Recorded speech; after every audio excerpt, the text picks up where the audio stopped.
Amis téléspectateurs, bonjour, bienvenue sur le plateau de ce mercredi.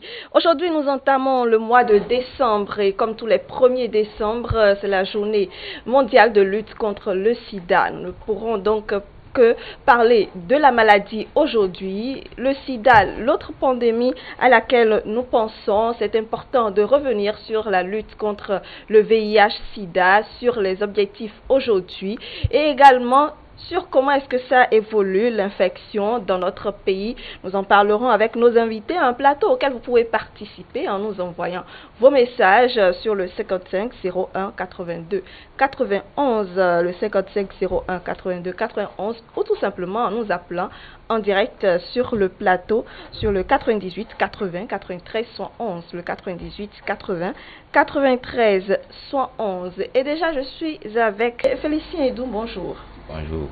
Comment est-ce que vous allez? Ça va et chez vous? Très bien également. Vous êtes médecin. Merci pour votre présence. Alors, docteur, selon l'ONU-SIDA, le risque de contracter le VIH, on l'a dit, beaucoup plus pour les femmes, mais 26 fois plus élevé pour les homosexuels, 30 fois plus élevé pour les travailleurs de sexe et 13 fois plus élevé pour les personnes transgenres. C'est-à-dire qu'avec l'évolution du monde, il y a encore, disons, les risques de contamination se multiplient davantage.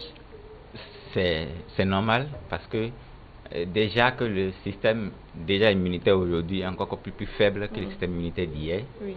Ce qui fait qu'on est encore plus fragile et plus exposé aujourd'hui à la contamination de ces différents virus et particulièrement les hommes ayant les rapports de ça avec les hommes, particulièrement parce que ça crée beaucoup plus de plaies et ça c'est ce qui augmente le risque énorme chez ces catégories de personnes. La même chose avec ceux qui s'injectent les drogues entre groupes d'amis avec la même seringue. Oui. Ça là aussi c'est facile de transmettre le virus d'un autre quelqu'un à un autre. Donc, et en matière de rapports sexuels également, je l'ai déjà expliqué auparavant que entre l'homme et la femme, même dans ces contextes, l'ONU a fait des études sur les hommes qui ne sont pas circoncis.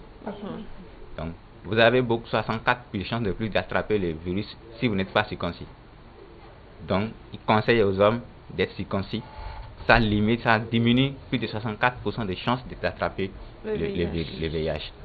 Donc, en dehors de toutes les autres méthodes qu'il y a pour pouvoir se prévenir contre cette maladie, aujourd'hui, moi, je suis sorti avec plus de 300 préservatifs prêts à en partager. Que vous allez distribuer en route. Peut-être, pourquoi pas, sur le plateau, à la descente. Pour ceux qui voudraient en prendre. Voilà. En tout cas, c'est toujours important de se protéger.